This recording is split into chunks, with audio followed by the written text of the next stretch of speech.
Christmas came early to Indiana Beach because seemingly out of nowhere, they have announced a brand new roller coaster for 2021. And this is a very big deal because, ladies and gentlemen, Quimera, the roller coaster at La Feria, Mexico, famous for its accident last year, that has been closed ever since, will be making its way to Indiana Beach as a brand new attraction. And who could have seen this coming? But man, I am so pleased with this decision. What a brilliant idea. This entire story is 2020 in a nutshell. Remember earlier this year when Indiana Beach was reportedly closing? They literally got bought back, revamped, and now they're adding a new coaster next year, and it is their largest coaster yet. Even though it's a relocation, this ride is going to be an amazing fit at this park. Now, if you're unfamiliar with this ride, Quimera started its life making the fair circuit over in Europe as dryer looping. It was the first roller coaster to ever feature 3 vertical loops. It got moved around to a bunch of different locations, and its last one was La Feria down in Mexico City. Now, in terms of layout, it is very similar to Mindbender at Galaxyland up at the West Edmonton Mall. It's just a little bit smaller and has a modified ending. But if you've ridden either of these two rides, they're very intense, some of the wildest coasters you can experience, and the reason why they're so sought after is because 1, there's so few of them, and 2, Schwarzkopf doesn't make them anymore. Schwarzkopf is bankrupt. They're not still building roller coasters, so whenever you come across one of these rides, it's a big deal. Now, this is where things get tragic. In September of last year, the ride derailed, killing 2 different people. What's scary is actually a very similar accident to what happened on Mindbender at the West Edmonton Mall. Super weird, right? But that was the last time the ride ran. The entire park as a whole has been standing but not operating ever since, and I'm sure COVID didn't help that. The cause of the accident was labeled as poor maintenance, which makes a lot of sense. Down in Mexico, they don't have the same safety standards in place that you might find in places like the United States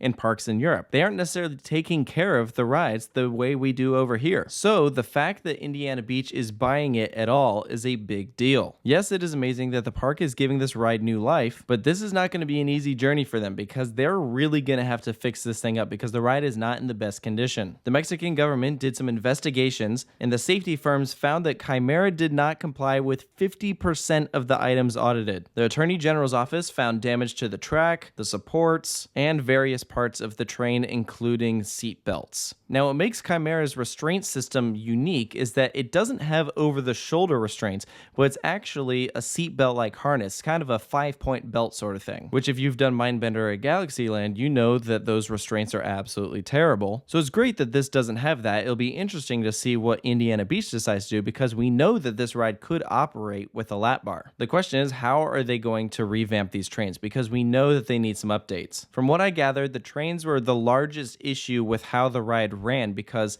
the cars just shuffled around like crazy on the track. It meant that the ride was really rough. I did Mindbender at Galaxyland last year and it was very smooth. And Colossus the Fire Dragon is at one of my home parks and that ride is insanely smooth. It shows that if you take good care of your rides, they're just going to run better. Clearly, La Feria didn't do that, which is why that horrible accident occurred. Prior to the 2020 ownership change, you might think Indiana Beach buying a ride like this, I don't know if they'll be taking good care of it. But since the park was sold off from Apex and bought by Gene Staples, they've been giving amazing attention to the park. I attended Indiana Beach multiple times this past year, including their VIP grand reopening. I met Gene, talked with him about his plans to reopen the park, and I was so impressed with everything. The park has never looked better. I did not, however, expect him to be adding such a big ride this soon. This is one of the 2 new rides that Indiana Beach will be getting. The other is Polyp from Kittyland. Now, what's cool about that is that Gene Staples is from the Chicago area, and so this is one of the rides that he was used to. If you're unfamiliar with this ride, it's basically a monster, like if you've done the one at Kings Island. So it's a very family-friendly oriented attraction. Now, what's great is that on Facebook,